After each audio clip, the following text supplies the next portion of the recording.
Olá, galera! Muito boa noite! Mais um episódio do Ala Esquerda, seu podcast sobre esportes com ênfase no futebol, mas com uma cobertura progressista, à esquerda, sempre abordando os temas ditos polêmicos, mas que na verdade são fundamentais na sociedade e, logicamente, no meio esportivo. Somos um contraponto aos programas, às mesas redondas que são sempre conservadoras e pegam um caminho à direita, é o que a gente mais vê na mídia hegemônica, na mídia tradicional. Bom, hoje o nosso time está desfalcado, Alexandre Arraes está em outra missão esportiva, então eu, Herbert Borges, estou no meio-campo distribuindo o jogo. E meu recado inicial é sobre as nossas redes sociais. Para quem está ouvindo hoje a primeira vez, pode nos seguir no Twitter, @alaesquerda7, Instagram, @ala_esquerda. Se você quer escutar nossos episódios anteriores, estamos no YouTube, no SoundCloud, agregadores de podcast e no Spotify. Curtam, favoritem e compartilhem. E por fim, a mais clássica maneira de interagir com a nossa equipe, o bom e velho e-mail, alaesquerda7@gmail.com. Enviem sugestões, críticas, perguntas, beleza? Sem mais delongas, Mônica Cury, tudo bem, comadre? Fala, Herbert, fala, galera. Mais um programa do Ala Esquerda. Mais um episódio, dessa vez um formato um pouco diferente, que a gente vai explicar mais adiante, mas estamos aqui de novo, já que a gente está desfalcado do Alexandre, eu vou fazer uma homenagem a ele. Aqui não, burguesão, e vou já passar a bola para o meu lado esquerdo aqui com o Thiago Porto. Bom momento a todos, boa noite, Herbert, boa noite, Mônica. Soltando um spoiler aqui, temos um convidado muito especial. O tema hoje é essencial, então sem demorar muito mais, eu volto para o Herbert, que vai apresentar nosso convidado de hoje. É uma honra receber esse cara aqui que manda muito bem. Herbert, quem é que está com a gente hoje? Bom, quem nos acompanha hoje na nossa mesa virtual é o João Carlos da Cunha Moura, autor do livro Joguem como Homens, Masculinidades, Liberdade de Expressão e Homofobia em Estádios de Futebol no estado do Maranhão. Ele também é conselheiro editorial do podcast Baião de Dois. João, dê seu boa noite e se apresente aos nossos ouvintes. Seja muito bem-vindo. Boa noite, gente. Bom dia e boa tarde. Olá, Herbert, Mônica, Thiago. Satisfação imensa de estar aqui com vocês no Ala Esquerda para a gente, como o Thiago falou, não debater temas polêmicos, mas debater temas que de fato devem ser fundamentais para a gente ir à frente, né? E à esquerda também, óbvio, nesse Brasilzão. Claro, com certeza. Então a gente já vai começar botando a bola para jogo, né? Já vai começar com a primeira rodada de perguntas, né? A gente vai fazer algumas perguntas sobre o livro, sobre o processo de criação do João, de produção, e também a gente vai rolar um tempo de debate sobre o tema em si. Enfim, João, a minha primeira pergunta para você é a seguinte: o que levou você a escrever o livro com essa temática e como foi esse processo seu de pesquisa e de produção? Por que você achou tão importante fazer esse trabalho? Primeiro, vamos lá, aquela coisa da relevância, né, e da justificativa pessoal. Minha vida inteira foi em estádio de futebol. Minha criação, eu não nasci em São Luís, na verdade eu nasci em Teresina, assim, só nasci mesmo e fui morar no interior do Maranhão, numa cidade chamada Dom Pedro, cidadezinha pequena, 20 mil habitantes. E lá meu pai jogava nos times amadores, né? Meu pai era o considerado craque lá da cidade, e ele sempre me levava, deixava lá com meu avô na arquibancada, e lá eu ia assistir os jogos dele com torcida, aquela coisa bem de interior mesmo. E minha criação foi essa. Quando eu mudei para São Luís, via que o pessoal, por ser Nordeste, aquela coisa, acho que vocês têm uma noção disso, no Baião de Dois a gente comenta muito sobre isso, né? O Nordeste não tem uma fidelidade com os times locais. As torcidas são pequenas, mas a vivência no estádio é bem... Para quem vive estádio também é bem forte. Então também, quando cheguei em São Luís, os amigos da escola não iam muito para estádio, assistiam mais pela televisão, os times, principalmente os times do Rio, lá os times do Rio fazem muito sucesso. Até o Botafogo tem torcida lá, pra ter uma ideia. E... Já começou me dando um carrinho, hein?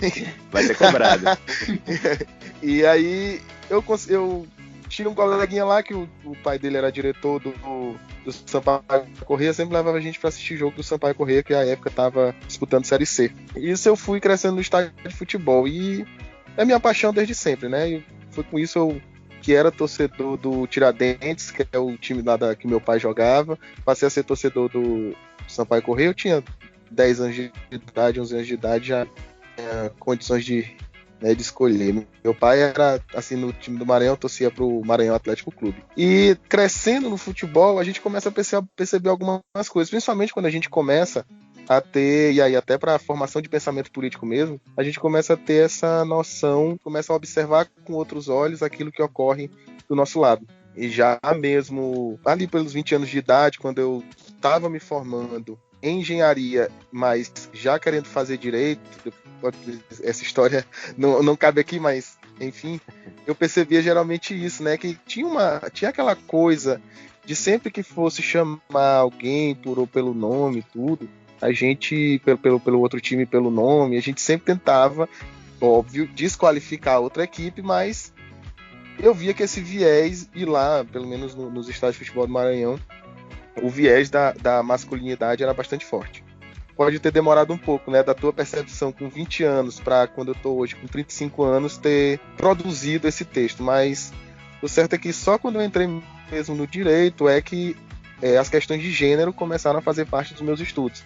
Aí mesmo quando minhas monografias, meus textos no direito, meus textos no mestrado, na graduação, no mestrado, agora no doutorado, talvez seja um pouco diferente, mas o projeto do livro era uma pesquisa acadêmica para o doutorado. Viajei o estado do Maranhão, tentando entender como é que se processavam esses processos, né, essas relações sociais nos estádios de futebol do Maranhão, que era o espaço que eu tinha para viajar e buscar essas entrevistas que estão no livro também. E aí foi isso, eu comecei a perceber que as pessoas começavam a utilizar essa desqualificação, e aí já entrando no gênero mesmo, a utilização dos termos homofóbicos para desqualificar a equipe adversária. Isso ocorre no Brasil todo, na verdade, né? Mas o Maranhão foi o foco da pesquisa por ser a minha praça, né? Pela facilidade de ir de um estádio para o outro, e meio que uma espécie de desafio que eu me coloquei também. Esse projeto, eu entrei, e está nos agradecimentos do livro também, esse era um projeto que ele foi negado, e quando eu falo negado, foi reprovado mesmo, o projeto em si foi reprovado em 3 ou 4 programas de doutorado e negado inclusive em congressos de sociologia e até congressos de gênero também, com recorte de gênero. E por conta da rigidez acadêmica, acredito que seja isso, aquela coisa de você não conseguir abarcar um tema que parece ser tão amplo em uma categoria só, né? E isso está no livro também, eu discuto bastante a questão do gênero, como a gente trancou a questão do gênero e não consegue mais sair dela para discutir certas coisas. E é isso, assim, o livro é meio que essa resposta, o que eu pretendo nele no final das contas. Ver como o direito, né, que é o meu campo de estudo, como direito, principalmente essa liberdade de expressão, que é uma coisa que hoje é muito colocada, principalmente nesses termos de imprensa, como a liberdade de expressão faz a gente, eu falo no senso comum, ter possibilidade de falar o que quiser, sobre o que quiser, e de se utilizar de certos termos para poder, né, no campo de futebol, que parece aquela coisa bem rústica, a gente pode falar que o campo de futebol é o estado de natureza em si mesmo, se não tem como não dizer isso, lá o instinto, né, aquela coisa a barbárie parece que funciona muito bem, é uma barbárie controlada, mas mesmo assim a gente consegue perceber esses acessos, principalmente aí o recorte foi na homofobia, principalmente por conta dos cantos que eu escuto lá no Maranhão, dos gritos, né, e das formas de xingamento que a gente escuta no Maranhão. Talvez em outros estados a gente tenha algum outro tipo de recorte, né, como a gente vê, por exemplo, no Sul acontecendo muitos casos de racismo, mas no Maranhão a questão e a gente pode falar disso mais tarde, só para introduzir, mas no Maranhão acho que por conta da coisa da ambientação nordestina e do fato de você ser cabra macho, ter que ser cabra macho, né, talvez esse recorte da homofobia e do gênero seja para mim um foco mais interessante de ser discutido. Não que não exista racismo, etc. Não, com certeza. E isso a gente escuta e vê nos estádios do país inteiro, né? Como você disse, no Sul, no Sudeste, tem outros recortes também, mas com certeza a homofobia, infelizmente, está sempre presente. Agora eu passo para a Mônica. Mônica, manda aí. A homofobia está presente em todos os cantos do país e do mundo, né? Que a gente vê aí, infelizmente, é isso. É o que você falou, João, é uma barbárie dentro dos estádios, fica sendo ainda, é uma barbárie autorizada. Naturalizaram tudo isso, muito mais do que na nossa vida. Primeiro eu queria te parabenizar pelo trabalho, né? Que eu acho que a gente tem que pautar cada vez mais esses assuntos dentro do esporte. Né, jornalismo, livros, documentários esportivos, não tem que se basear apenas em competições e resultados. A gente pode fazer essa pesquisa mais humanitária do esporte. É exatamente por isso que nasceu esse podcast aqui, o Ala Esquerda, para trazer essas reflexões para dentro do esporte, principalmente do futebol. Então a minha pergunta vai muito no que você terminou falando ali, João. Vou dar uma emendada nisso. Você considera o futebol, as arquibancadas, os estádios e tal, uma reprodução exata da sociedade, ou você acha que ali o preconceito é ainda mais elevado, mais exponenciado, assim, e que tem uma liberdade muito maior para você ser um babaca homofóbico, racista e etc. Então, como eu estava falando, Mônica, o estádio de futebol, ele é um campo específico. Eu não sou muito a favor, não sei se a favor é a expressão correta, mas eu não sou muito da opinião de que os espaços e o que a gente vê em determinados espaços é a reprodução da sociedade. Eu acredito que aquilo ali é sociedade também, né? Que são, enfim, é tudo fruto de um processo legitimador de certas condutas.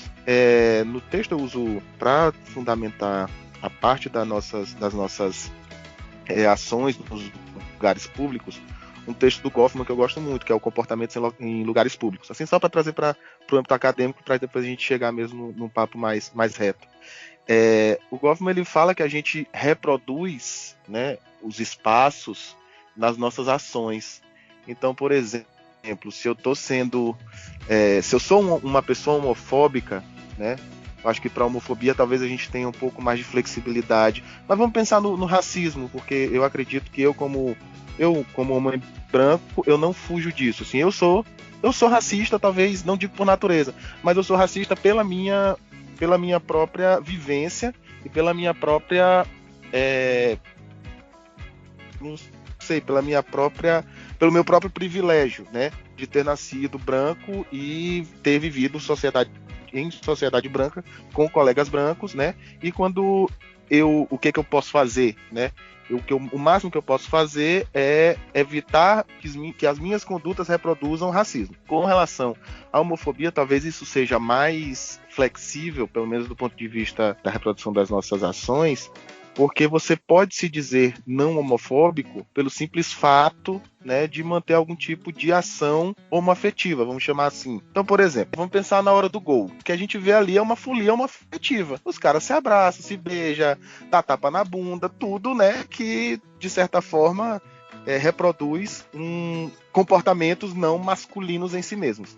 Mas durante a partida o comportamento é extremamente masculino, aquela coisa do vigor, da força, né, de se xingar, de falar até com o companheiro de forma mais viril e tudo. Então, eu acho que o campo, o estádio, o todo, né, não só a torcida, porque o que eu falo no livro é que não apenas a torcida é a representação da sociedade, senão o jogo como um todo. Aí quando eu falo do jogo, eu falo quem assiste, o que precisa ver, né, naquele espetáculo, e quem participa ativamente como ator, o jogador, o árbitro, técnico, até o massagista, né, que ele precisa passar para toda aquela audiência que está ali naquele momento.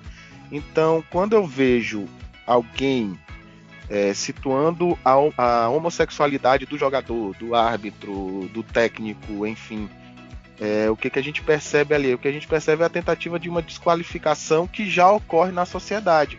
Não é que a sociedade está sendo representada ali. Ali é a sociedade. Aquilo ali é o que as relações sociais, como elas são comumente feitas, né, em qualquer outro espaço, só que, óbvio, dependendo do espaço, o seu comportamento, a sua forma. Então, num jantar mais polido, a gente vai manter essas ações racistas, homofóbicas, enfim, toda sorte de preconceito, mas de outra maneira, vai falar baixinho, né? Vai chegar pro outro, aquele cara ali, o jeito que ele tá vestido, ou como ele tá agindo, olha o jeito que ele rebola, aquela coisa toda. No campo a gente tem aquela coisa da barbárie autorizada, legitimada. Então você pode gritar que o cara é viado, ou então que o cara é bicha, né? Aquela coisa que a gente costuma... Eu pelo menos, é uma expressão que eu nunca entendi, assim, do ponto de vista da lógica, mas tem uma expressão que a gente usa comumente no futebol, que é de que quando um treinador começa a usar bastante um único jogador para aquela posição e ninguém da torcida gosta, a gente fala que o jogador deve estar comendo o treinador para ele colocar ele na partida durante o tempo todo, porque, né, não é possível que um cara ruim desse seja jogador e tudo. Então, esse tipo de ação a gente comenta, e o jogo, ele não é promovido, o futebol, ele não é promovido apenas naquele espaço, naquele momento, naquelas 2 horas que a gente fica ali na arquibancada assistindo os caras jogar, porque ele se reproduz em outros espaços também. Então você sai do estádio, vamos dizer assim, quando você está indo para o estádio, você já está pensando no que pode ser dito, no que pode acontecer. Tem alguns grupos que abrem discussão, vamos fazer aqui o antes, o durante e o depois do jogo, o pessoal, a torcida se xingando, quando termina o jogo continua se xingando, porque se ganhou de muito, fala, e principalmente quando ganha de 4, aquela coisa do ganho, ficou de 4, né? Olha como a gente consegue reproduzir várias ações homofóbicas sem nem se dar conta. E às vezes são, até mesmo vamos dizer assim, na ala esquerda, na ala progressista, a gente vê esses tipos de discurso se perpetuando, assim. A gente tem que ter muito cuidado, na verdade, na hora de reproduzir e observar isso, né? Porque naquele momento, né, aquela coisa da espontaneidade, dificilmente, se você não faz parte do grupo subalterno, do grupo desprivilegiado, você não tem a sensibilidade de perceber isso, né? Então, João, enfatizar de novo a importância do seu trabalho. E a minha pergunta tem a ver com medidas, né? Você tem bastante vivência de estádio, tem bastante tempo de pesquisa. O que você acha que as federações e confederações podem fazer para diminuir essa questão do preconceito nos estádios? Você acha que há muita liberdade e você acha que as federações e confederações também não têm nenhum tipo de interesse em combater o preconceito? Eu acho que a gente tem que ver primeiro pelo viés, como tu falou aí, da liberdade. Assim, juridicamente falando, a gente vive numa forma burguesa de direito, assim, um campo jurídico extremamente liberal, que faz com que, por um lado, as próprias entidades, a FIFA até tem sancionado isso, mas por um lado as entidades não percebam isso como uma afronta, como um ato de homofobia, principalmente as nossas federações menores. Se você for discutir isso na Federação Maranhense, na Federação Acreana, creio que até na Federação do Rio Grande do Norte, que tem ali um pouco mais dentro dessas que a gente pode chamar de menor representatividade, não tem um interesse, porque eles não acreditam que isso seja de fato a homofobia sendo expressa, né? Para eles é uma brincadeira de torcedores que, se não descambar para violência física, não faz mal nenhum. Para eles é melhor que eles xinguem todo mundo de viado do que saiam no tapa, por um lado. Por outro, vem a questão jurídica propriamente dita. Como é que eu vou chegar para um cara que passou a vida inteira xingando o juiz, xingando o goleiro, xingando o jogador dele de viado e dizendo que ele come o técnico para estar jogando? Como é que eu vou chegar para esse cara agora, né, depois de, sei lá, 20 anos, 30 anos, 40 anos de estádio, dizer para ele: olha, o que você está fazendo é um ato de homofobia e que hoje, né, da decisão do STF, pode ser punido com prisão contra a sua pessoa. E a entrevista foi muito em cima disso. As entrevistas nem foram de grupos focais, mas de grupos espontâneos, era sempre em cima disso. Se eu vou pro estádio e eu não posso xingar, o que eu posso fazer no estádio de futebol? Porque, vamos ver assim, a realidade do estado do Maranhão, né? Você vai numa cidade como Santa Quitéria. Acredito que vocês nem sabiam que existia uma cidade chamada Santa Quitéria. Muito menos uma Santa Quitéria, muito menos uma cidade chamada Santa Quitéria no estado do Maranhão. Então você vai numa cidade como Santa Quitéria, que tem lá o quê? 15 mil habitantes. A cidade não tem absolutamente nada para você fazer do ponto de vista da diversão. A diversão é quando o time joga, né, que joga a Série A do Campeonato Maranhense, naquele domingo que tem jogo, né, naquela tarde de domingo que tem jogo, o cara vai para poder, enfim, tomar a cerveja dele, ver o jogo né? E, se possível, xingar o máximo possível o time da capital que vai jogar, que geralmente a Federação Maranhense pega os times da capital para jogar no interior para fazer aquele público, né? Então, se vocês colocar um Sampaio Corrêa, um Motoclube, um Maranhão Atlético, né, para jogar nessas cidades, o estádio enche, e isso faz a população ter a sua diversão, ter o seu lazer, diferente daqueles que comumente existe, que é pro bar, ligar o paredão e ficar ouvindo música. Então, enfim, você vai chegar para um cara desse e vai dizer, olha, o que você está fazendo aqui, o que você veio fazer aqui é um ato de homofobia.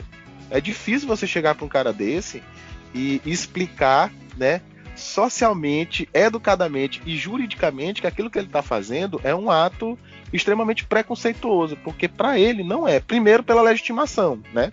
Primeiro pela legitimidade que ele já encontra na vida dele como um todo, né? Ele não vê nenhum tipo de reação, nenhum tipo de vamos dizer assim, de reatividade contra aquela fala homofóbica dele em qualquer âmbito da vida dele. Até porque ele recebe esse tipo de educação e vai, óbvio, né, como a gente bem sabe, reproduzir esse tipo de comportamento, esse tipo de falas preconceituosas. E isso é interessante a gente notar que é muito, pelo menos aqui o que eu notei no Maranhão, que é muito fechado, que é muito direcionado para a homofobia. Com relação ao racismo, a gente já tem muitas interdições. Talvez, creio eu, que por conta de toda a notícia que a gente recebe, de todas as análises que a gente recebe no estado do Maranhão, lá no Maranhão, eu falo lá no Maranhão porque eu não tô em São Luís agora, que a gente recebe lá no Maranhão são da mídia do Sul e do Sudeste, principalmente do Rio de Janeiro, principalmente da Globo. Então o que a gente vê muito hoje, e principalmente quando ocorreu o caso do goleiro Aranha, o que a gente viu muito sendo falado? A gente viu muito sendo falada a questão do racismo no futebol, que não pode xingar de macaco, né? Então, o cara que recebe isso, ele se interdita com relação a isso, ele próprio se interdita porque ele começa a perceber, porque é a informação que ele recebe, né? Então você vê o William Bonner falando, olha, a torcida do Grêmio foi punida por gritos racistas, e mostra o Aranha, a menina o Aranha de macaco, tudo e tal. Então o cara, ele começa a perceber isso, olha, eu faço isso, e isso, olha o que a menina sofreu lá no Sul. Então para ele, se ela sofreu lá no Rio Grande do Sul, né? O que eu fazendo aqui em Santa Quitéria não posso receber também? Então, quanto a isso, ele se interdita. Mas com relação ao gênero, é muito mais difícil porque a gente não entabula nenhuma discussão de gênero. É muito difícil pra gente, e aí é no Brasil todo, é muito difícil a gente entabular uma discussão de gênero. Então, se você vê o próprio Bolsonaro aí, eleito por causa de uma madeira de piroca, quem acreditaria no mundo são, assim, no mundo perfeitamente, assim, minimamente com senso de gênero, quem acreditaria que uma pessoa poderia implantar nas escolas uma mamadeira com um pipo de piroca para a criança chupar? É impossível. Mas por que o brasileiro acredita nisso? Porque o brasileiro não tem a noção, a gente não tem o mínimo de senso com relação a gênero, a gente não discute gênero. O que a gente faz, na verdade, é reproduzir. A única coisa que a gente faz no Brasil é reproduzir gênero. O que a gente fala que discute gênero, que é a minha percepção que eu tive depois desse estudo de gênero, o que a gente fala sobre gênero não é discussão de gênero, é reprodução de gênero.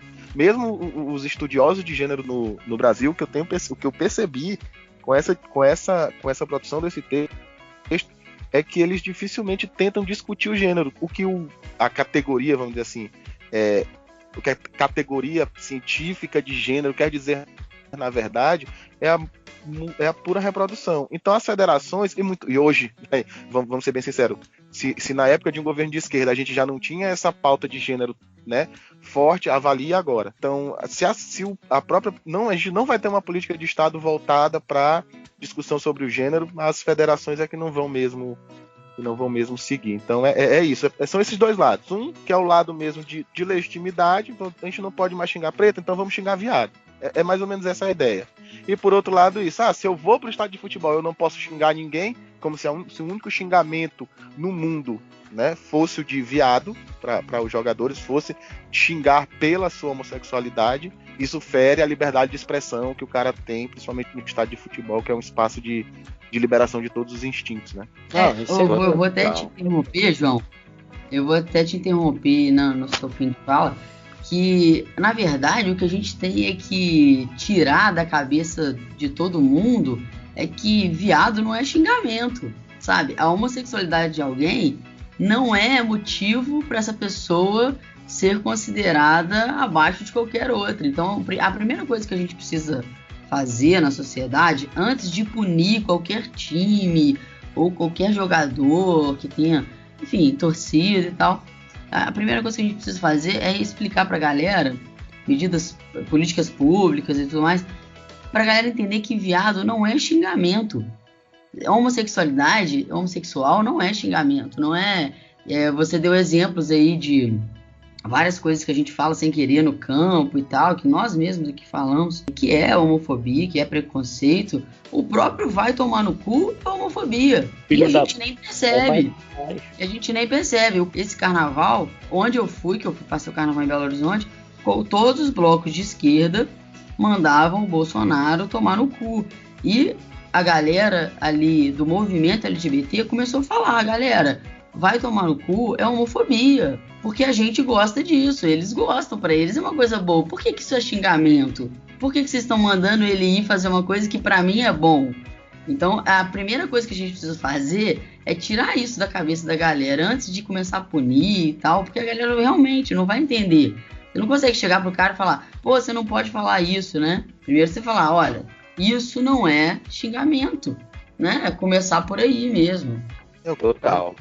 Só não, se interrompendo rapidinho. Não, eu concordo que é por isso mesmo. Eu como abolicionista, eu acredito que primeiro a gente tenta mudar aí os rumos que a gente toma com relação a esses discursos e depois, mesmo se não der jeito, é que a gente vai tentar algum tipo de punição, se é que a gente pode falar em punição mesmo, uma responsabilização mais forte. Total.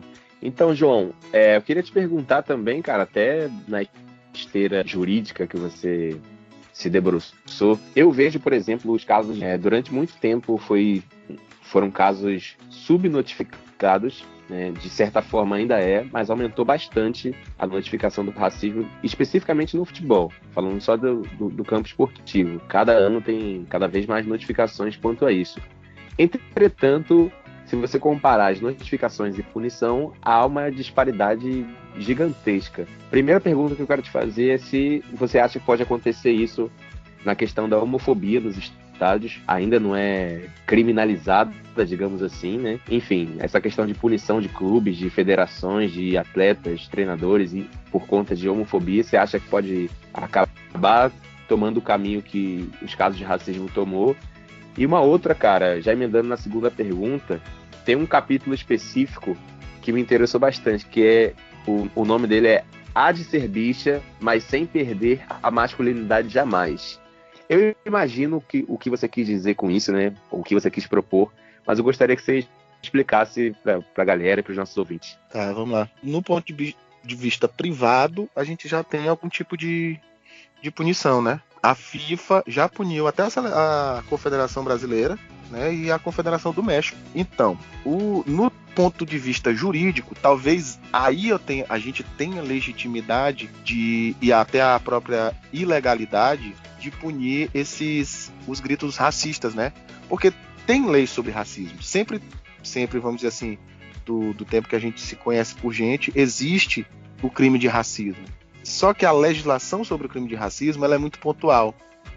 Ela fala sobre a discriminação com relação à origem, à etnia e ao sexo, né? Então, do ponto de vista assim, bem positivista, talvez chamar uma mulher de puta, né, seja considerado crime em que pesem as questões sobre a prostituição, enfim. Então, por isso que a gente não vê essas notificações com relação à mulher.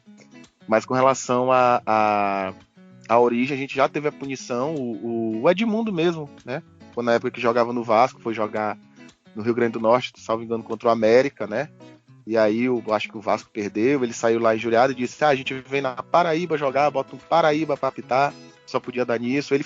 Eu lembro que ele foi punido, né? Foi uma punição mesmo no âmbito penal, mas só com multa. E fez de novo como comentarista, né? Sim. Mostrou que não aprendeu nada. É Edmundo, né? E o caso do Aranha. Pronto. Mas por que a gente consegue notificar esses casos? Porque são casos que legalmente existem, né? Você consegue fazer o que a gente chama no direito de subsunção. Tem o caso, tem a lei, e o caso se assemelha àquilo que a lei, né, proíbe. Então você vai lá e consegue aplicar. Com relação à homossexualidade, com a homofobia, a gente não tem esse recorte na legislação. Então é o primeiro ponto. Então não é que eles não eram subnotificados, né? A gente não tem nem como gerar política pública de responsabilização penal, porque isso não é crime, ou não era, né? Ou é até certo ponto hoje. Mas isso não era crime. Então a gente não tinha como notificar e criar uma política pública como a gente fez com o racismo, né? E o Brasil, como tem uma tradição legalista muito grande, né? Você vai e vê, ó, o que tem de racismo aqui? Vamos notificar, você faz, né, o que a gente chama de fluxo de processo penal, você tem como punir, criar uma política pública, até uma política de Estado para evitar o racismo, né? Com relação à homofobia, não é mais difícil, porque o máximo que a gente pode é denunciar em rede, ainda mais hoje com internet, mas denunciar na rede e dizer, olha, o que acontece nesse caso aqui, esta piada, esta fala, esse ato, né, esse grito vai tomar no cu, são gritos homofóbicos, mas eu não tenho como gerar uma política pública, pelo menos propriamente dita, com um apoio legal, porque não tem legislação para isso. Com a decisão do STF, talvez isso venha a mudar, mas ainda assim, a decisão do STF, assim, para deixar no campo jurídico, ela não tem a força de criar lei, né? O Poder Judiciário não tem força de criar lei, mas ela pode ser um amparo. Eu tenho aqui minhas ressalvas com relação a esse tipo de decisão da criminalização, até como já falei, por ser abolicionista, mas essa decisão do STF ela pode começar a criar uma certa judicialização para esse tipo para esses tipos de ações homofóbicas. Eu não sei até que ponto isso vai ser salutar pela via do judiciário, né? Porque é uma via que fica no máximo na judicialização e afeta apenas aquelas partes que entraram no Poder Judiciário. Não tem, eu acredito que ainda mais esse governo não tem força de criar uma política pública justamente por falta do amparo legal nessa tradição legalista que a gente tem, que é essa tradição burguesa que usa o direito só na hora que quer, para o que quer e quando quer, e do jeito que quer. E para quem quer, né? E para quem quer, óbvio. E aí, com relação a isso, talvez o caminho seja mais árduo. Mas como a Mônica falou, é aquilo.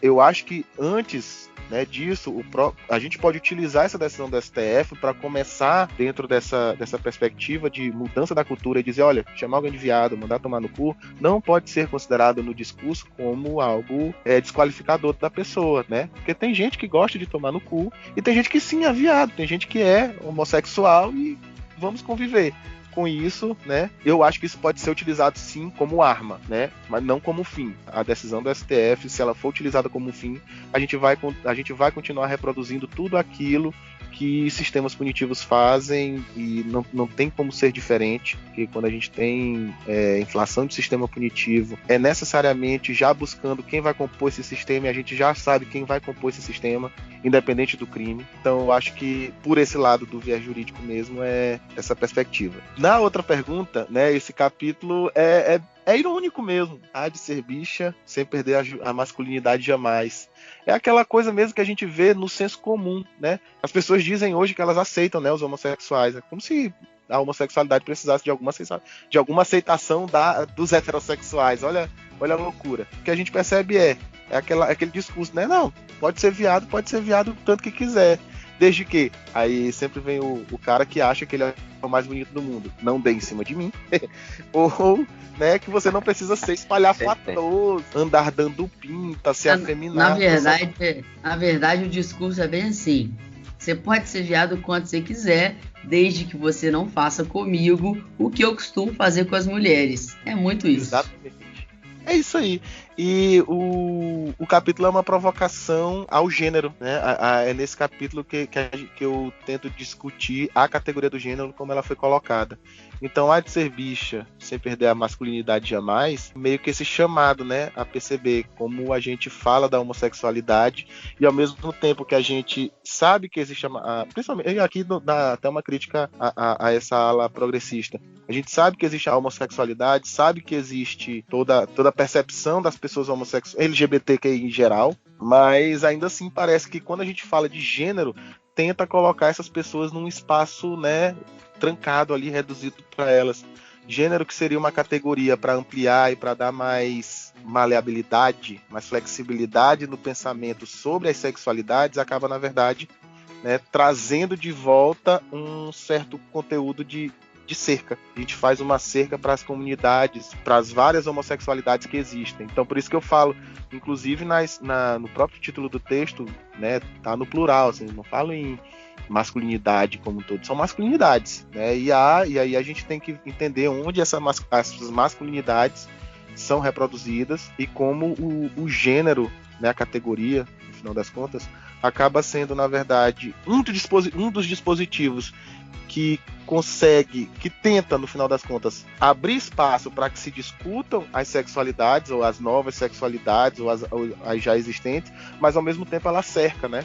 Então você vai e volta com aquela questão. Não, eu falo do homossexual, mas você pode ser homossexual, mas não dá pinta.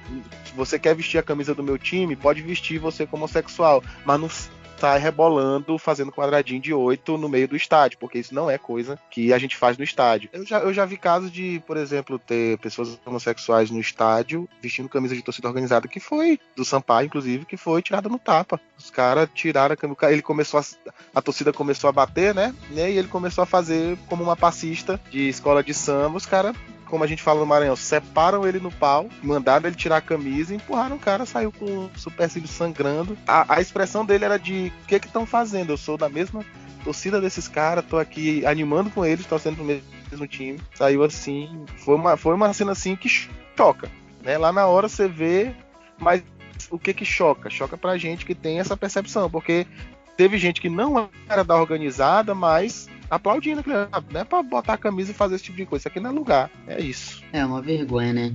Eu te confesso que no dia da visibilidade homossexual, um dia desses, né, de comemoração e tal, o Fluminense postou nas suas redes sociais, o Fluminense está tentando levar para a comunicação uma linha um pouco mais progressista, lançou até uma hashtag time todos, né, para pegar essa parte da torcida mesmo, falar: não, aqui não tem essa, não tem preconceito, tentar conscientizar alguns torcedores.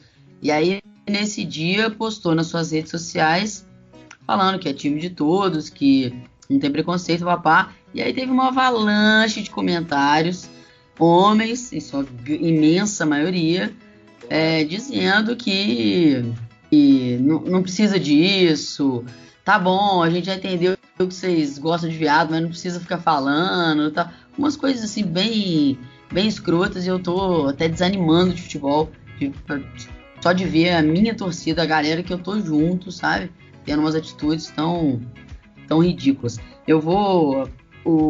João, o Alexandre, ele faz parte aqui do nosso programa, faz parte da nossa bancada, e ele deixou 2 perguntas aqui também para você. Eu vou fazer a primeira aqui, depois a gente encaminha a outra e tal, mas eu vou começar aqui com a primeira, que eu acho que tem a ver com isso que a gente já estava falando.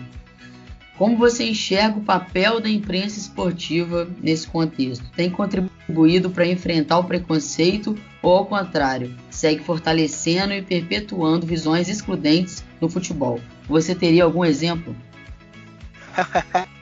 Eu tenho, e é meu.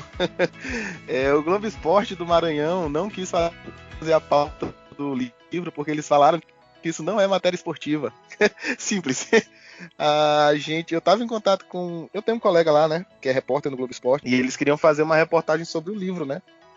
Ele, assim, queria colocar na pauta. E aí a gente ia conversando enquanto o livro não estava sendo lançado, e eu explicando para ele, né, como tinha sido o processo, como a gente está conversando hoje. Quando chegou no dia de montar a pauta, o diretor do Globo Esporte lá do Maranhão falou: não, isso não é matéria esportiva, não tem razão de ser colocar isso, uma matéria. Ia ser uma matéria pequena, ele já tinha feito lá, que seria, não ia dar, era 1 minuto e 20 para compor o horário deles na trilha.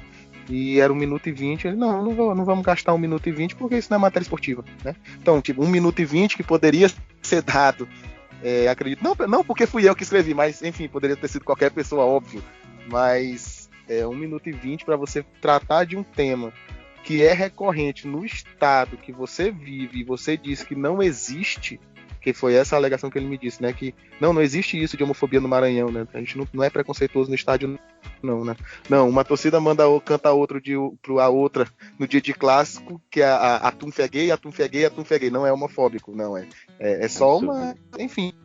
E o diretor lá falou que não era pauta esportiva e não colocou.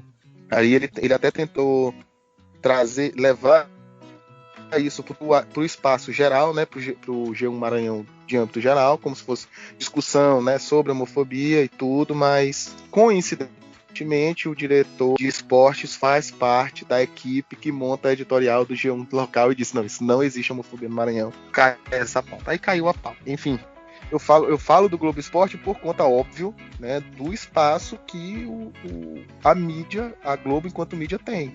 Eu acho que, na perspectiva que a gente toma hoje, eu acho que qualquer espaço é espaço para a gente ocupar. Se fosse no Mais Você, eu ia lá tomar um cafezinho com o Louro José, comer um mamão com a Ana Maria Braga, tranquilamente. Passar embaixo da mesa, né? Passava quantas vezes ela quisesse.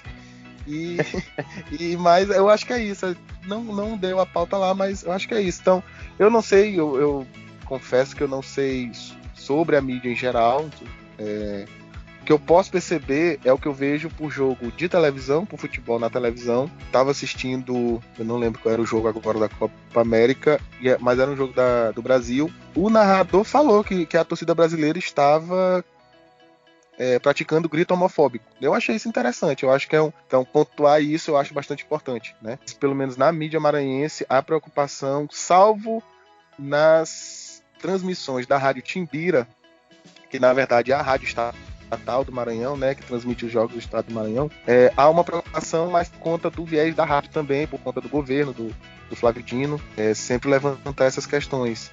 Mas fora ela, as outras rádios não comentam sobre isso, não. Tenso. Galera, infelizmente o tempo urge, mas rodada final aí de comentários, de agradecimento, de alguma coisa que vocês acharam que faltou perguntar, enfim. Começar aí pelo Thiago. Vai lá, Thiago. Opa, bom, quero agradecer aí ao João de novo. O nosso debate foi muito produtivo, na verdade, uma aula, né, do João, que é um tema que a gente ainda precisa debater muito. A gente vê que os estádios são realmente espaços... A sociedade, de forma geral, é bastante homofóbica, mas os estádios é um espaço muito... onde a barbárie é mais aceita. E eu até queria fazer uma última pergunta. O que nós, enquanto estudiosos, progressistas, enquanto pessoas de esquerda, podemos fazer para conscientizar as pessoas ao nosso redor no estádio? Agradecer de novo, me despedir aqui. O Ala Esquerda tá bombando, tá crescendo. A gente vai conseguir alcançar algumas pessoas e trazer elas pro lado esquerdo da arquibancada. Mônica Cury. Então, primeiro eu queria agradecer ao João, não só por estar aqui conversando com a gente, pelo debate e tal, mas por fazer essa pesquisa, por se dedicar a isso. Eu acho que a gente precisa mesmo fazer esse recorte dentro do esporte, né? Esse recorte de gênero, falar sobre sexualidade e aprofundar esse debate todo. E é isso, e dizer para ele que eu fui no Maracanã ver Fluminense e Sampaio Corrêa, tá, João? Foi 5-1 Fluminense, se eu não me engano. Copa do Brasil, 5-1 Fluminense, se eu não me engano. Até o Fernando Diniz, que hoje é técnico do Flusão, fez gol naquele jogo. No mais, João, brigadaço pela conversa aí, pelo debate. Valeu, Herbert, valeu, Thiago, e um beijo para Alexandre, que hoje não está aqui com a gente. Retomando a palavra e já passando um passo para o João. João, dê seu boa noite aí, seu tchau e principalmente, como é que a gente faz para comprar o seu livro? O livro está já à venda em todas as melhores livrarias do Brasil pela internet. Se não tem, não é a melhor. A Amazon, Saraiva, na própria editora também. Queria mandar um abraço pro pessoal da editora Paco, foi quem encampou essa ideia, que aceitou fazer esse texto, produzir e editar. Respondendo só rapidinho a pergunta do Thiago, que a gente só pode evitar isso mesmo com a tal da mudança cultural que a gente pede tanto, né?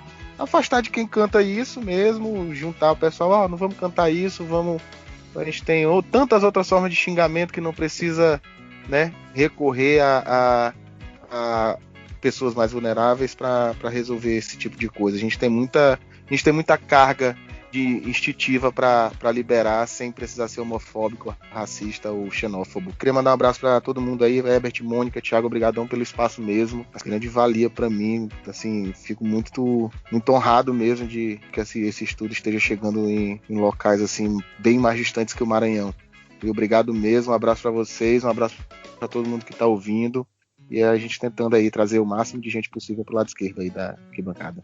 Obrigado, valeu, boa noite, bom dia, boa tarde. Valeu, João, valeu, Mônica, valeu, Thiago. Esse foi o Ala Esquerda número 7. Vocês nos encontram no Twitter, @alaesquerda7 e no Instagram, @ala_esquerda7. Em diversas plataformas digitais, então basta você acessar a sua preferida. YouTube, SoundCloud, os agregadores tradicionais de podcast e o Spotify. Até semana que vem. Boa noite, valeu!